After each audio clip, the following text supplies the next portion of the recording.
Olá pessoal, sou Bernardo Lins e trago hoje a segunda parte sobre a maquiagem da década de 1980 no Brasil. Mas antes de começar a apresentar essa história, a contar um pouco mais dessa história, eu quero pedir para você dar aquele like e se inscrever no canal. Não esqueça, ok? Bom, vamos lá. Quero começar falando sobre como eram as formas de divulgação. Naquela época não existia internet. Como será que os profissionais divulgavam seus trabalhos?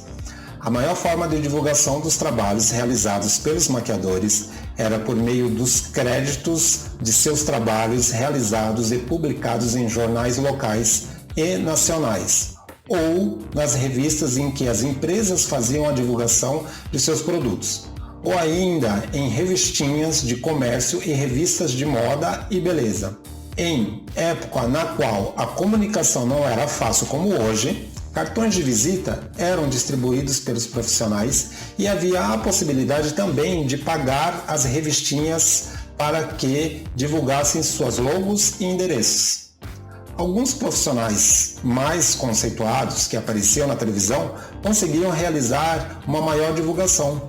Para ser mais conhecido, era necessário sair em alguma coluna de jornal ou revista, produzir alguma socialite ou celebridade, ou até mesmo realizar algum trabalho com modelos em ascensão ou uma matéria em alguma revista especializada. A editora Bloch era uma das maiores produtoras dessas revistas, tais como Revista Manchete, Fatos e Fotos, Sétimo Céu, Amiga, Carinho, Mulher de Hoje e tantas outras que a editora Bloch lançou. O Thomas Dourado, que eu comentei no primeiro podcast falando sobre a maquiagem de 1980 no Brasil, ele mora no Rio de Janeiro. Eu tive a oportunidade de conversar com ele e ele trabalhou, é um veteraníssimo nosso. Siga eles nas redes sociais. E quando a gente conversou, ele me contou bastante sobre essas revistas, porque ele trabalhou um bom tempo. E o que ele me disse? Foi uma grande escola, pois aprendíamos com a prática e com o auxílio dos fotógrafos, que nos orientavam o tempo todo. Como não havia editor de imagem, o trabalho deveria estar impecável, não tendo nenhum defeito. Vocês imaginem você fazer toda uma maquiagem e aí, na revelação, porque as fotos eram reveladas, a maquiagem não estava tão bacana. Todo o trabalho tinha que ser refeito. Então o maquiador ele não podia errar. Havia um alinhamento com todos ali no estúdio. E o Thomas me contou muitas outras coisas também que eu vou citar mais na frente, ok? Bom, vamos falar sobre algo que é importantíssimo, que é maquiagem, moda e influência. Nós tivemos muita influência sobre a moda e, enfim, de vários caminhos que chegaram até a gente, várias vertentes que chegaram até a gente. Com o movimento feminista na década de 1970, diversas revistas, filmes e novelas influenciaram os consumidores, que passaram a ter padrões quase iguais. Certa imposição fez com que a maquiagem da década seguinte influenciasse para que essas pessoas tivessem o desejo de encontrar suas tribos ou grupos, diferenciando-se. A ideia era se destacar e ser criativo. A maquiagem, então, tornou-se intensa. Então, como que era a maquiagem da década de 1980? Brilhos, colorida, divertida e dramática. A ordem era quanto mais cor, melhor.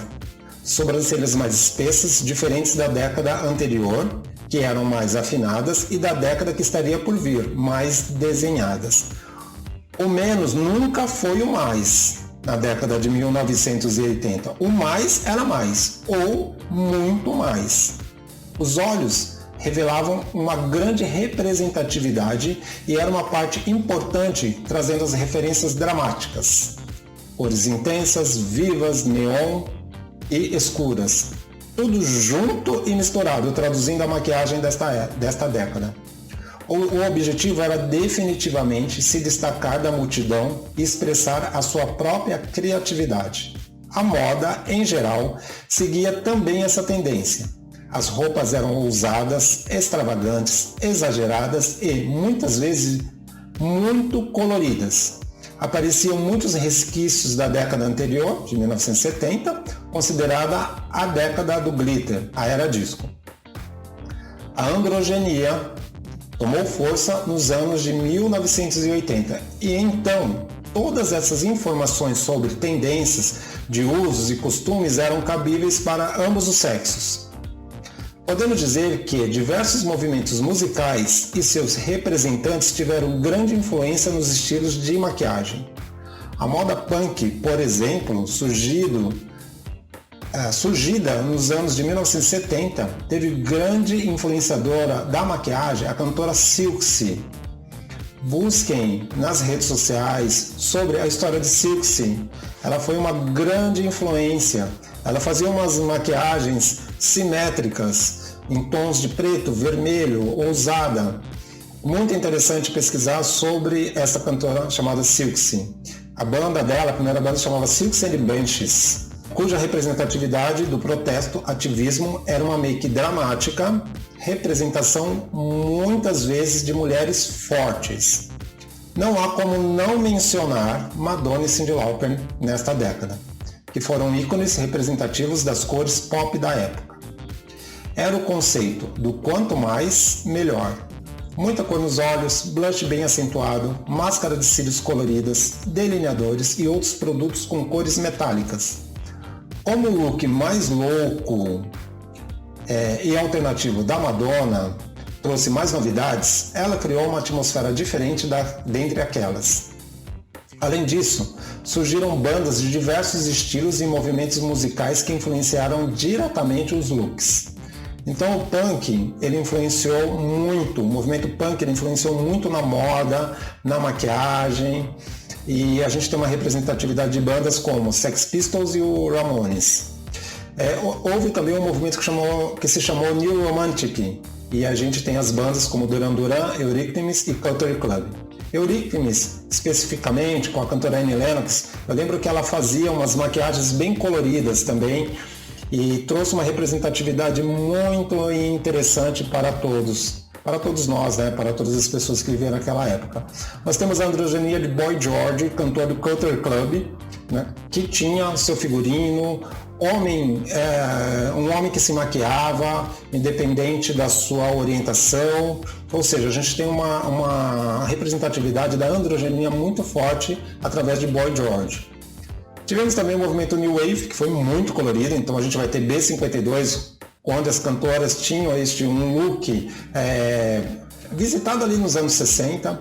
A Flock of Seagulls também foi uma banda muito interessante. Aí tivemos o post-punk, com o Cocteau Twins e o Bauhaus. Tivemos uma influência muito forte do movimento gótico, do movimento dark.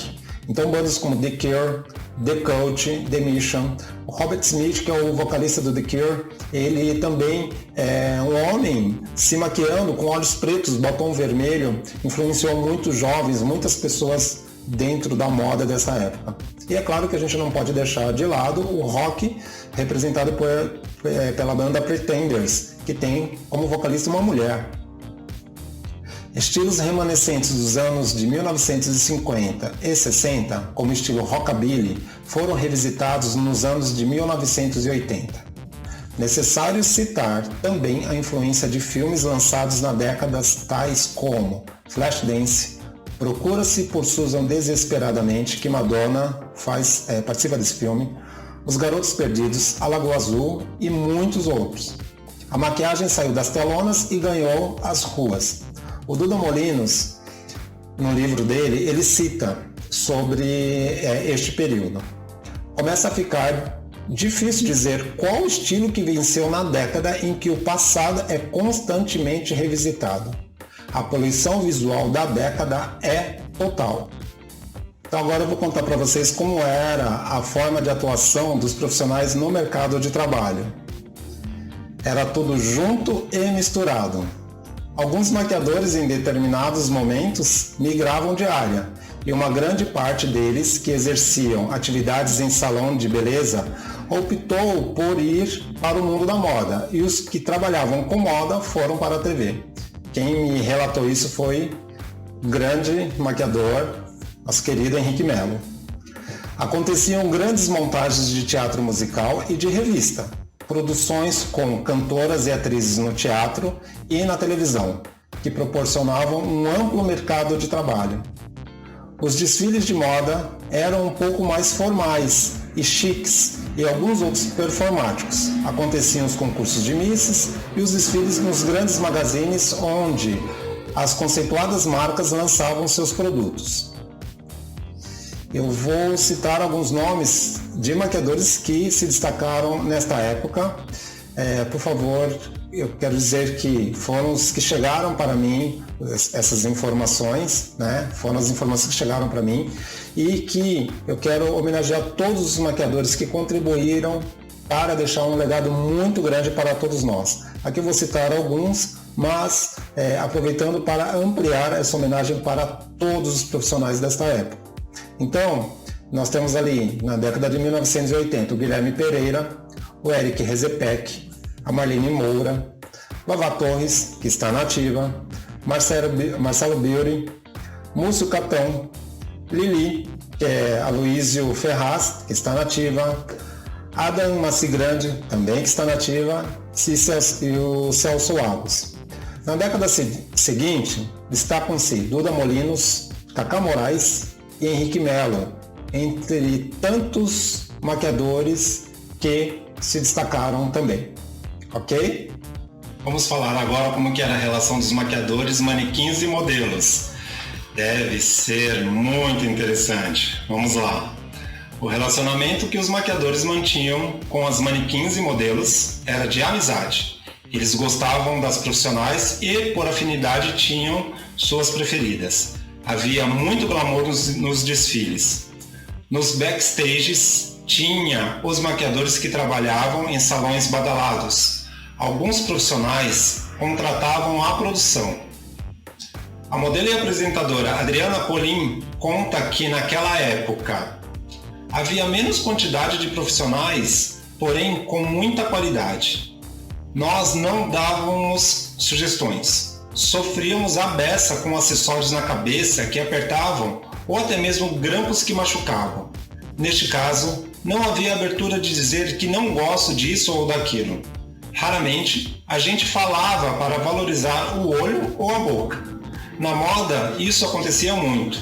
Nos concursos de Miss, acontecia menos. Tentávamos dar alguma opinião, porém, como eram famosos, a gente sempre chegava de mansinho, quando era concurso. Adorava que os maquiadores me fizessem. Era comum as modelos presentearem seus maquiadores com maquiagens importadas quando se tinha uma amizade maior. Eu pensava, isso é legal para tal maquiador, então vou levar para ele. Quando você tinha mais intimidade, ou já sabia o que ele queria, o que ele iria gostar e curtir, até que eu poderia usar tal produto em mim. Aí completou Adriana Colim. Os maquiadores, em geral, compartilhavam seus conhecimentos com as modelos, davam dicas de como valorizar os olhos ou a boca, quais os produtos que eram imprescindíveis para usarem no dia a dia, aplicavam forma de usar delineador, máscara de cílios e como desenhar as sobrancelhas. Desta forma, as modelos podiam estar preparadas para um casting, com maquiagem, porém, sem parecer que estavam maquiadas. Bom, pessoal, este é o podcast de hoje. Vou convidar todos vocês a assistirem os outros episódios dos outros podcasts no meu canal no YouTube, que é Bernardo Lins, maquiador e artista visual. Vocês podem me seguir nas redes sociais como Bernardo Lins, maquiador. E você pode ouvir este conteúdo em podcast através das principais plataformas. Ou se você não quiser, acesse meu site www.bernardolins.com.br/podcast, que ali você vai ter também muitos conteúdos, não só de podcast, como também de moda, como arte, enfim, ok? Então, até o próximo episódio. Tchau!